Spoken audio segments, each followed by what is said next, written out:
సృష్టికర్త అయిన దేవాది దేవునిని నిత్యము 7 స్తుతులతో స్తుతించుట. శూన్యములో సమస్తమును సృష్టించిన సృష్టికర్త అయిన దేవా, మీకు స్తోత్రములు చెల్లించుచున్నాను.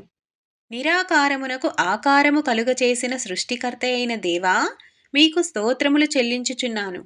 నోటి మాట చేత భూమిని, ఆకాశమును, సముద్రమును సృష్టించిన సృష్టికర్త అయిన దేవా, మీకు స్తోత్రములు చెల్లించుచున్నాను. నోటి మాట చేత సూర్యుని, చంద్రుని, నక్షత్రములను సృష్టించిన సృష్టికర్త అయిన దేవా, మీకు స్తోత్రములు చెల్లించుచున్నాను. నోటి మాట చేత భూజంతువులను, ఆకాశ పక్షులను, సముద్ర మత్స్యములను సృష్టించిన సృష్టికర్త అయిన దేవా, మీకు స్తోత్రములు చెల్లించుచున్నాను. నోటి మాట చేత చెట్లను, వృక్షములను సృష్టించిన సృష్టికర్త అయిన దేవా, మీకు స్తోత్రములు చెల్లించుచున్నాను. మీ స్వహస్తాలతో మీ స్వరూపమందు మీ పోలిక చొప్పున నేలమంటితో నరులను నిర్మించిన సృష్టికర్త అయిన దేవా, మీకు స్తోత్రములు చెల్లించుచున్నాను. ఆమెన్ ప్రభువా.